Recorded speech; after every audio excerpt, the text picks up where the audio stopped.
morning, boys and girls. Today we are going to be reading the story The Three Century Women. As we are reading this story, we are going to be looking for character traits that describe who the characters are in the story. If you take a look at the graphic organizer that was provided to you by your teacher, you see that there are four different characters that we are going to be looking for today: Megan, Mom, Great Grandma Breckenridge, and the reporter. As we read the story today, we are going to be looking for evidence in the story to find a character trait of these characters. This is called indirect characterization, as you know. So we are going to get started. I'm going to ask that you follow along with me as I read the story so that we can find evidence, and when we're done, you can go back and identify traits for that evidence.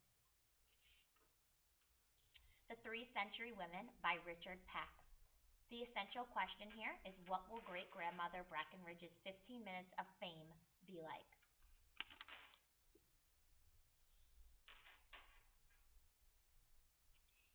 "I guess you live long enough," my mom said to Aunt Gloria. "You get your 15 minutes of fame." Mom was on the car phone to Aunt Gloria. The minute Mom rolls out of the garage, she's on her car phone. It's state of the art and better than her car. We were heading for Whispering Oaks to see my great-grandmother Breckenridge, who's lived there since I was a little girl. They call it an elder care facility. Needless to say, I hated going. The reason for great-grandma's fame is that she was born in 1899. Now it's January 2001. If you're one of those people who claim the new century begins in 2001, not 2000, even if you have to agree that great-grandma Breckenridge has lived in 3 centuries, this is her claim to fame. We waited for a light to change along by Northbrook Mall, and I gazed fondly over at it, except for the multiplex. It was closed because of New Year's Day. I have a severe mall habit, but I'm 14, and the mall is the place without homework. Aunt Gloria's voice filled the car. "If you take my advice," she told Mom, "you'll keep those Whispering Oaks people from letting the media in to interview Grandma." "Interview her, my foot! Honestly, she doesn't even know where she is, let alone how many centuries she's lived in. The poor old soul, leave her in peace. She's already got one foot in the—" "Gloria, your trouble is you have no sense of history." Mom gunned across the intersection. "You got a C in history." "I was sick a lot that year," Aunt Gloria said. "Sick of history," Mom murmured. "I heard that," Aunt Gloria said. They bickered on, but I tuned them out. Then, when we tuned in at Whispering Oaks, a sound truck from IBC TV was blocking the drive. Okay, boys and girls, so we are going to stop there, and we're going to look at Mom here, okay? And I'm going to look at a trait for Mom, but an indirect trait for her. And the one that I am looking at is the minute Mom rolls out of the garage, she's on her car phone. So, based on that quote, I can understand that Mom is very talkative. She likes to talk on the phone. So I'm going to write down that quote, and I'm going to write down that trait with the quote. So please do that with me.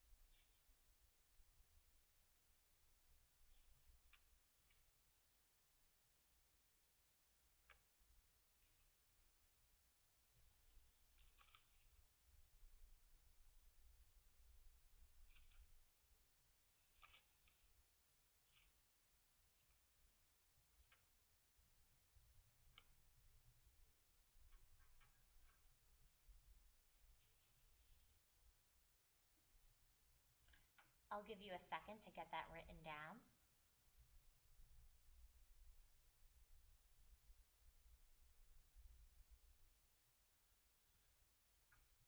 And we're going to continue on. "Good grief," Mom murmured. "TV. I told you," Aunt Gloria said, but Mom switched her off. She parked in a frozen rut. "I'll wait in the car," I said. "I have homework." "Get out of the car," Mom said. "If you get so old you have to be put away, Whispering Oaks isn't that bad. It smells all right, and a Christmas tree glittered in the lobby. A real tree. On the other hand, you have to push a red button to unlock the front door. I guess it's to keep the inmates from escaping. Though Great Grandma Breckenridge wasn't going anywhere and hadn't for 20 years.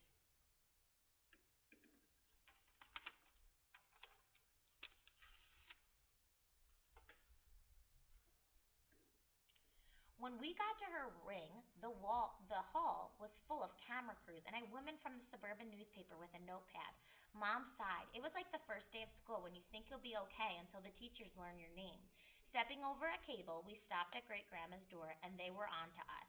Who are you people to Mrs. Breckenridge? The newspaper woman said. I want names. These people were seriously pushy, and the TV guy was wearing more makeup than Mom.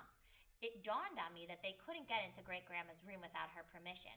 Mom turned on them. Listen, you're not going to be interviewing my grandma, she said in a quiet bark. I'll be glad to tell you anything you want to know about her, but you're not going in there. She's got nothing to say and she needs a lot of rest. Is it Alzheimer's? The newswoman asked. But we're thinking Alzheimer's. Think what you want, Mom said, but this is as far as you get. And you people with the camera and the light, you're not going in there either. You'd scare her to death, and then I'd sue the pants off you. They pulled back, but a voice came wavering out of Great Grandma's room. Quite an eerie, echoing voice. Let them in, the voice said. It had to be Great Grandma Breckenridge. Her roommate had died. Good grief, Mom murmured, and the press surged forward. Mom and I went in first, and our eyes popped. Great Grandma was usually flat out in the bed, dozing with her teeth in a glass and a book in her hand. Today she was bright eyed and propped up. She wore a fuzzy pink bed jacket. A matching bow was stuck in what remained of her hair. Okay, so we are going to stop there. And this time I'm only going to be giving you the evidence. I'm not going to be giving you the trait that supports this evidence. So I want to now take a look at Great Grandma Breckenridge.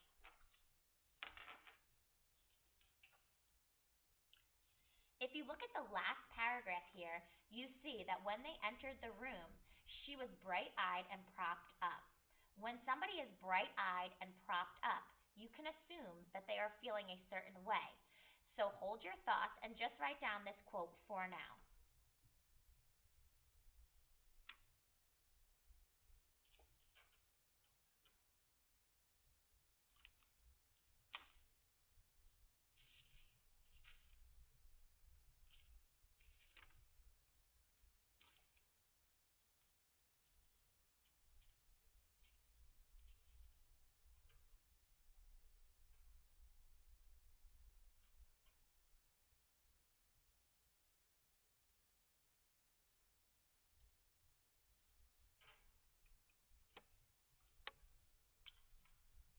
I'll give you a moment to copy that down. Now remember, you are not filling out the trait yet. Just hold on, and when we are all done, you can fill in your traits for this evidence.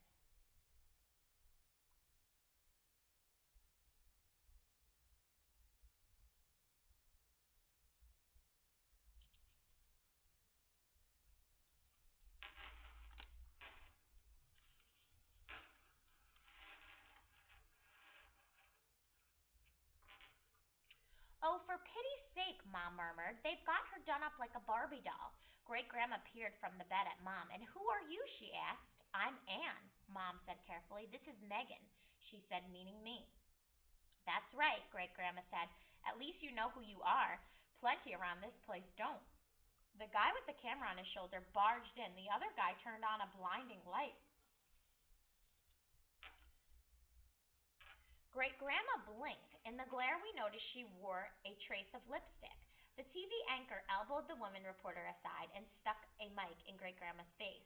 Her claw hand came out from under the covers and tapped it. Is this thing on? She inquired. Yes, ma'am, the TV anchor said in his broadcasting voice.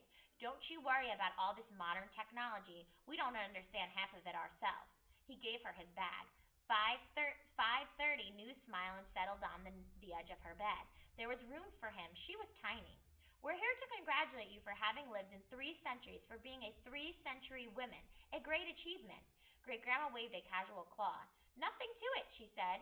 You're sure this mic's on? Let's do this in one take. The cameraman snorted and moved in for a closer shot. Mom stood still as a statue, wondering what was going to come out of Great Grandma's mouth next. Mrs. Breckenridge, the anchor said, to what do you attribute your long life? I was only married once, Great Grandma said, and he died young. The anchor stared. And anything else? Yes, I don't look back. I live in the present. The camera panned around the room. This was all the present she had, and it didn't look like much. The cameraman pulled in. The cameraman pulled in for a tighter shot. The anchor seemed to search his mind.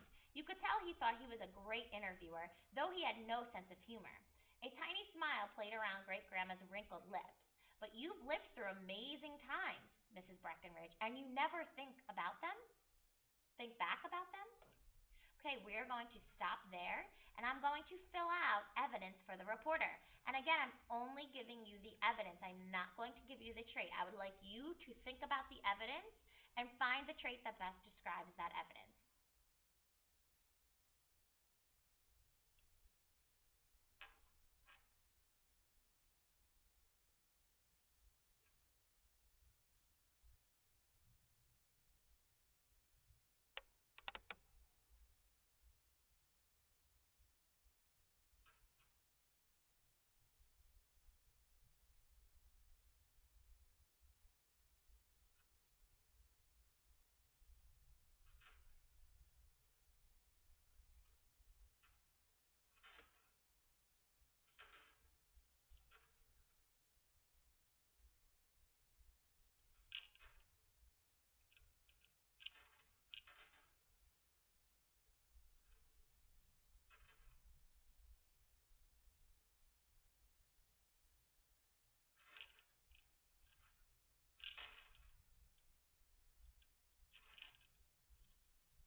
So the piece of evidence that I chose that I would like you to write down if you haven't done so already is you could tell he thought he was a great interviewer, though he had no sense of humor.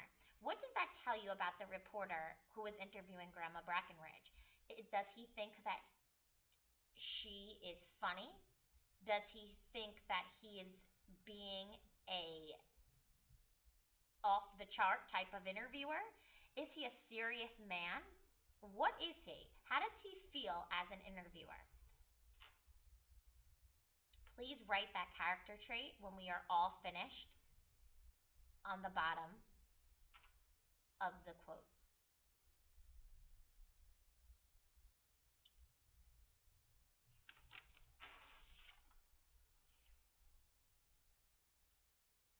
Great Grandma stroked her chin and considered. You mean you want to hear something interesting, like how I've lived through the San Francisco earthquake, the big one of '06? Besides me, Mom's third, we were crowded over by the dead lady's bed. You survived the 1906 San Francisco earthquake, the anchor said. Great Grandma gazed at the ceiling, lost in thought. I've had I'd have been about 7 years old. My folks and I were staying at the big hotel. You know the one I slept in a cot at the foot of their bed in the middle of the night. That room gave me a shake, and the chiffonier walked right across the floor. You know what a chiffonier is? A chest of drawers? The anchor said. Close enough, Great Grandma said, and the pictures flapped on the walls. We had to walk down 12 flights because the elevators didn't work. When we got outside, the streets were ankle deep in broken glass. You never saw such a mess in your life. Mom nudged me and hissed. She's never been to San Francisco. She's never been west of Denver. I've heard her say so. Incredible, the anchor said. Truth stranger than fiction, Great Grandma said, smoothing her sheet. And you never think back about it? Great Grandma shrugged her little fuzzy pink shoulders. I've been through too much. I don't have time to remember it all. I was on the Hindenburg when it blew up, you know. Mom moaned, and the cameraman was practically standing on his head for a close up. The Hindenburg?